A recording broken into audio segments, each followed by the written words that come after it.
Amazing. Amazing start to the day. Testifying, El Paso, Teller, Fremont County, and then subpoena testified in a couple other counties later this summer.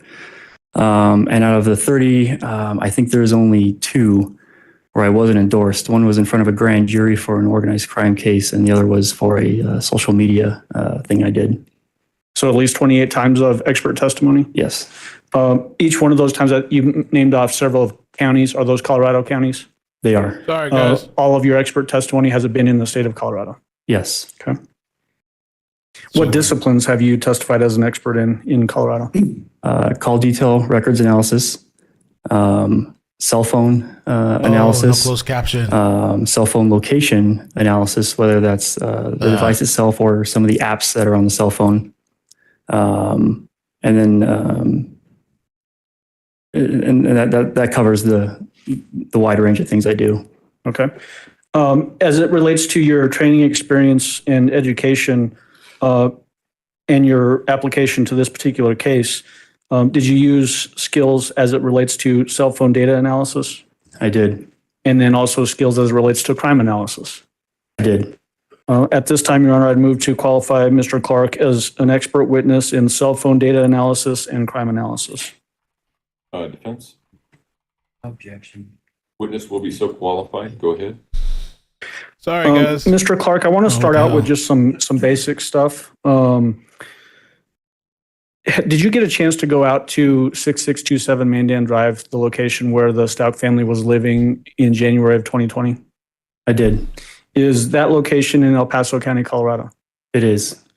Did you learn some biographical information about Gannon specifically? I did. His birth date? Gannon was born September 29th of 2008. How old was he on January 27th of 2020? He was 11. We've heard a lot of testimony over the weeks of this trial. Did you have a chance to look at the CAST report, the cellular analysis? You said all the letters for it, the FBI's CAST team, to see that route that Mr. Hoyland testified to from Colorado Springs down to Pensacola, Florida? Yes, I'm aware of that. Do you have access to open sources like Google Maps? I do. Can you use Google Maps to tell the distance in miles from one location to another? Yes. Did you do that as it relates to the distance from 6627 Mandan Drive to the Escambia River Bridge where Gannon's remains were found? I did. How many miles was that? It was 1,371 miles.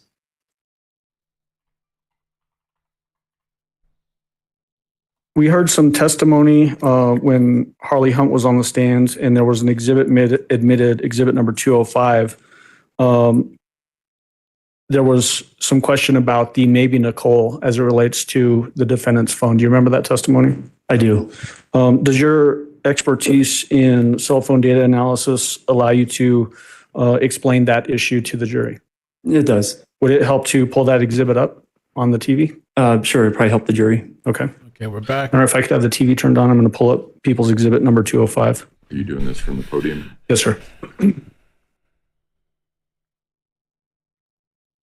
Blue Light Candy, thank you.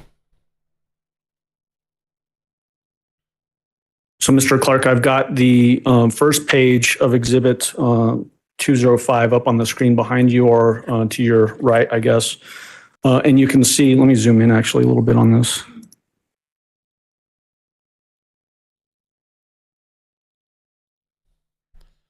I have a witness thing.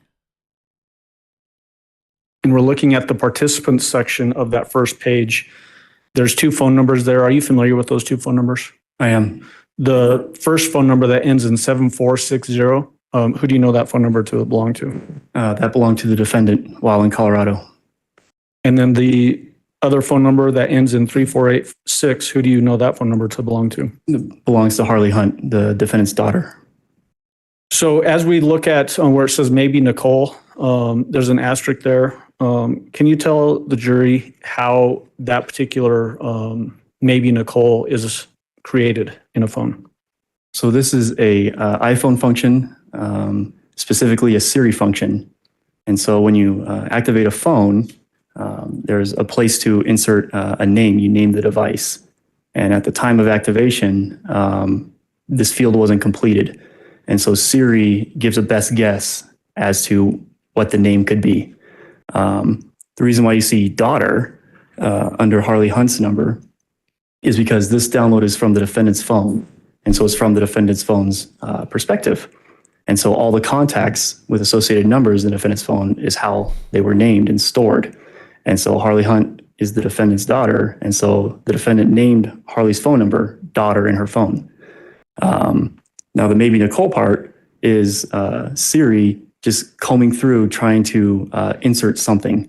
And that's why when if you look at the download from Harley's phone, it won't say maybe Nicole, it'll say mom. It'll have however that contact is named in the other person's phone. But all that is maybe Nicole. That's not something that the defendant did. In fact, it's because the defendant did not. What crashed? The internet's back up, though. I don't know. The homeowner provided a copy of a week's worth of video surveillance from the Ring doorbell.